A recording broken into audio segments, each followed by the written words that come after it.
सरला जी की अचानक मौत ने हर किसी को झकझोर कर रख दिया था। जो भी सुन रहा था अचंभित हो रहा था। कोई कह रहा था कि अभी तो ठीक थी, कोई कह रहा था कि अभी अभी तो तैयार हो रही थी, तो कोई कह रहा था बेचारी से बेटे का दुख सहन नहीं हुआ। सभी रिश्तेदारों को खबर कर दी गई, जिसको आना था वो आ गया। उनकी विदाई में इतनी भीड़ हो गई थी जितनी आज तक गांव में किसी की विदाई में नहीं हुई थी। विनय के लिए भी फ़ोन कर दिया गया, पर उसे ये नहीं बताया गया कि उसकी दादी भी उसे छोड़कर चली गई हैं। उससे कहा गया कि दादी ज़्यादा बीमार हैं, देखना चाहते हो तो आ जाओ। विनय इतना नासमझ था कि समझ ही नहीं पाया कि ऐसे फ़ोन कब किया जाता है। उसने कह दिया कि मैं 1-2 दिन बाद आ जाऊंगा।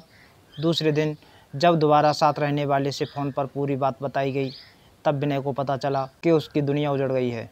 अब उसका कोई नहीं रहा इस दुनिया में। विनय घर के लिए चल तो दिया था, पर उसके पैर घर की तरफ नहीं बढ़ रहे थे। विनय बेमन से घर की ओर बढ़ रहा था। उसके मन में एक अलग ही उथल पुथल मच रही थी। अब कैसे रहूँगा, कौन सहारा देगा, अपने मन की बात किससे कहूँगा, कहूँगा भी तो सुनेगा कौन, क्योंकि सभी लोग तो अपने अपने परिवार में मस्त हैं। इसी उधेड़बुन में हाथ में सूटकेस और एक थैला लिए चला जा रहा था घर की ओर। उसके पैर आगे की ओर नहीं बढ़ रहे थे, फिर भी वह बड़ी हिम्मत करके चला जा रहा था, यही सोचता हुआ कि अब मुझे दादी नहीं मिलेंगी। पिछली बार आया था तो गली से लगकर खूब रोई थी। अब कौन पूछेगा मेरा हाल। बचपन से लेकर अब तक की सारी रील उसके दिमाग में चल रही थी। घर के बाहर पहुंचा तो देखा बाहर पेड़ के नीचे कुछ आदमी बैठे थे और बाउंड्री के अंदर बरामदे में कुछ औरतें बैठी थीं। पास ही खाट पड़ी थी जो अब दादी के जाने के बाद खाली हो गई थी। उस पर बैठने वाला अब कोई नहीं था। दरअसल वो खाट सरला जी की थी, जिस पर वह बैठी बैठी अपने बेटे सुरेश की राह देखा करती थी। आज सूनी पड़ी थी। खाली खाट को देखते ही विनय का कलेजा फट गया। वह पछाड़ खाकर बरामदे में गिर पड़ा। उसे अब कुछ भी नहीं सूझ रहा था कि करे तो क्या करे। उसकी निगाहें सरला जी को ढूंढ रही थीं। गांव और परिवार की औरतें उसे तसल्ली बता रही थीं, पर उसके पेट की भूख शांत नहीं हो रही थी।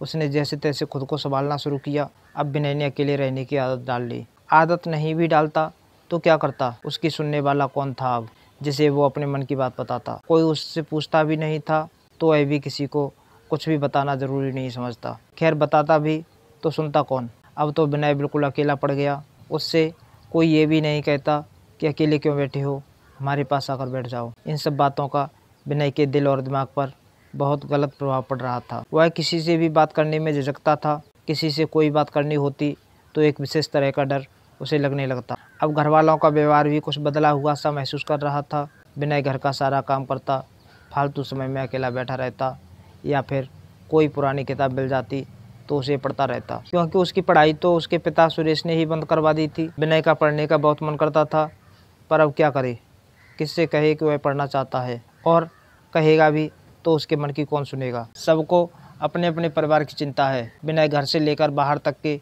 सभी काम करता रहता।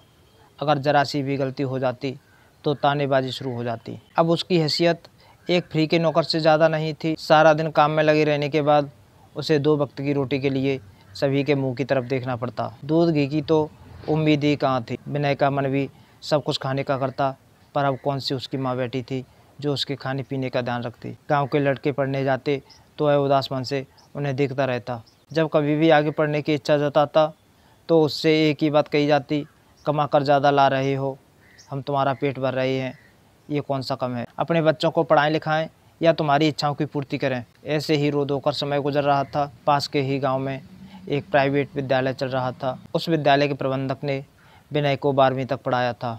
वे विनय की पढ़ाई लिखाई के बारे में जानते थे। उन्होंने खबर करके विनय को बुलाया और कहा कि तुम घर पर खाली बैठे रहते हो, हमारे यहाँ पढ़ाने आ जाया करो। विनय ने हामी भर ली। घर वालों ने बहुत मना किया कि घर का काम कौन करेगा, वहाँ ज़्यादा पैसे भी नहीं मिलेंगे, थोड़े से पैसों के लिए पूरा दिन बर्बाद होगा। पर इस बार विनय ने किसी की नहीं सुनी और अपने भविष्य का फैसला खुद किया। उसके इसी फैसले ने वास्तव में आगे चलकर उसकी ज़िंदगी बदल दी। विनय स्कूल में बच्चों के साथ मेहनत करके उन्हें बहुत ही अच्छे ढंग से पढ़ाता था। वह स्कूल गाँव के बीच में ही था। पेड़ों के नीचे कक्षाएँ लगती थीं। आसपास रहने वाले लोग विनय के पढ़ाने का तरीका देखते तो उसकी खूब बड़ाई करते। स्कूल के बच्चे भी विनय से खुश रहते उस विद्यालय में बच्चों की संख्या काफ़ी बढ़ गई थी। विनय भले ही केवल 12वीं तक पढ़ा था, पर उसके पढ़ाने का तरीका ऐसा था कि वह जो भी चीज़ बच्चों को एक बार पढ़ा देता, बच्चों के दिमाग में स्थायी रूप से बैठ जाता। स्कूल से जो भी पैसा मिलता, विनय पारिवारिक शांति के लिए घर पर ही दे देता, जिससे घर में कोई विषम परिस्थिति पैदा ना हो। इस बीच विनय ने कई बार आगे पढ़ने की इच्छा जताई, पर किसी ने उसकी एक न सुनी। 2 साल हो चले, इसी बीच विनय की भी शादी हो गई। घर में खर्चा बढ़ गया। खर्च बढ़ने के साथ ही मनमुटाव भी बढ़ने लगा। आखिरकार पूरे प्रदेश के प्राइमरी स्कूलों में संविदा शिक्षकों की भर्ती निकली, जो ग्राम पंचायत स्तर पर मेरिट के अनुसार नियुक्ति होनी थी। विनय ने भी आवेदन किया। ज़्यादातर लोगों ने विरोध किया, क्योंकि सभी लोग जानते थे कि अगर विनय ने आवेदन किया तो इसका सिलेक्शन पक्का है। इसे कोई रोक नहीं सकता, क्योंकि अब तक के रिकॉर्ड में पूरी ग्राम पंचायत में उसके बराबर किसी के नंबर नहीं थे। विनय के स्कूल प्रबंधक ने उसका साथ दिया। आवेदन पत्र जमा न करने पर, शिकायत करने की बात कहने पर आवेदन पत्र जमा हो गया। विनय के साथ कई लोगों ने आवेदन किया। जैसा सभी सोच रहे थे वही हुआ। विनय का सिलेक्शन हो गया। जिले स्तर पर उसका 1 महीने का प्रशिक्षण हुआ और वहां से वापस आकर उसने प्राइमरी स्कूल में शिक्षण कार्य प्रारंभ कर दिया। जिस गांव में स्कूल था वह गांव छोटा सा ही था। मुश्किल से 20 परिवार रहते थे उस गांव में। विद्यालय इसी साल बन रहा था, फिर भी विनय की मेहनत को देखकर 48 बच्चे पंजीकृत हो चुके थे। विनय अब कुछ निश्चिंत हो चुका था। 1 साल हो गया था। कुछ ऐसी परिस्थितियां बनी कि घर वालों ने अलग कर दिया, क्योंकि उस समय वेतन बहुत कम मिलता था। वो भी 2 साल तक 6-6 महीने का ही वेतन मिला। घर वालों को लगा कि शायद हमेशा ही ऐसे ही मिलेगा, तो परिवार का खर्च कैसे चलेगा। परिवार बढ़ने को हुआ तो अलग कर दिया गया। विवाद इतना बड़ा कि मारपीट तक होने लगी। विनय को घर छोड़ना पड़ा। अब विनय अपनी पत्नी और 7 महीने की बेटी के साथ गांव से 12 किलोमीटर दूर एक कस्बे में रहने लगा। वहीं से गांव में पढ़ाने आता था। अब विनय की पत्नी उसे आगे पढ़ाना चाहती थी। उनके पास पैसे नहीं थे। पत्नी ने अपना मंगलसूत्र हटाकर पैसे इकट्ठे करके विनय की आगे पढ़ने में मदद की। विनय पढ़ाने के साथ साथ अपनी पढ़ाई में भी मेहनत करता रहा और अच्छे नंबरों से BA की परीक्षा पास की। इधर तब तक शासन के आदेश पर सभी संविदा शिक्षकों को विभागीय प्रशिक्षण कराया गया। इसी बीच प्रशिक्षण के दौरान ही विनय ने पात्रता परीक्षा भी पास कर ली। सरकार के आदेशानुसार सभी संविदा शिक्षकों को स्थायी कर दिया गया। विनय के परिवार में खुशियां छा गईं, परंतु इन खुशियों पर किसी की नज़र लग गई, क्योंकि यह भर्ती किसी नियमावली के अधीन नहीं की गई। अतः कोर्ट में चैलेंज किया गया। पहले हाई कोर्ट फिर सुप्रीम कोर्ट, दोनों जगह से भर्ती निरस्त कर दी गई। अभी तो वेतन मिलना भी शुरू नहीं हुआ था। विनय पत्नी और बच्चों के साथ गांव छोड़ आया था। नौकरी भी छूट गई। संविदा शिक्षक डिप्रेशन में आकर अपनी जान गंवा रहे थे। विनय के परिवार में किसी ने ये नहीं पूछा कि तुम कैसे हो। विनय भी टूट गया था, पर वह जब बच्चों की ओर देखता तो उसे संबल मिलता। उसे बच्चों को पालने, उन्हें पढ़ाने लिखाने की चिंता सता रही थी, पर किसी से कुछ कह नहीं सकता था, क्योंकि तीनों बच्चे गांव से एक नई उम्मीद लेकर आए थे। यहाँ आते ही नौकरी छूट गई। लोग ताने मारने में पीछे नहीं हट रहे थे। तरह तरह की बातें करते।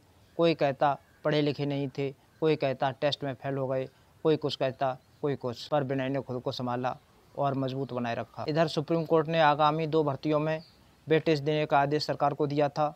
इस बात से विनय को बहुत सुकून मिला। उसने ठान लिया था कि दूसरी भर्ती तक पहुंचना ही नहीं है, मुझे पहली भर्ती में ही नौकरी लेनी है। भर्ती का नोटिफिकेशन आ गया। अब विनय को चिंता सता रही थी कि बच्चों के साथ तैयारी कैसे होगी। साथ के सभी लड़के कोचिंग वगैरह में तैयारी करने लगे, पर विनय के पास किताबें तक खरीदने के लिए पैसे नहीं। बस उसके पास एक छोटा सा कीपैड वाला मोबाइल था। उसने उसी मोबाइल को अपना हथियार बनाया और मोबाइल का सदुपयोग किया। विनय सुबह जब घर से स्कूल के लिए निकलता तो रास्ते के लिए एक कागज़ पर कुछ प्रश्न लिख लेता, जिन्हें वह रास्ते में जब तक स्कूल पहुंचता तब तक याद कर लेता। फिर स्कूल में बच्चों के साथ मेहनत करता, फिर उधर से वापस आते समय वही करता। कुछ प्रश्न लिखकर रास्ते में याद करता। शाम को अपने बच्चों को भी समय देता। 9-10 बजे तक उन्हें पढ़ाता। फिर जब बच्चे सो जाते तब खुद पढ़ने बैठता, और उसे पढ़ते पढ़ते समय का ध्यान ही नहीं रहता। कई बार तो पढ़ते पढ़ते उसे सुबह के 4 बज जाते। अंततः भर्ती परीक्षा हुई।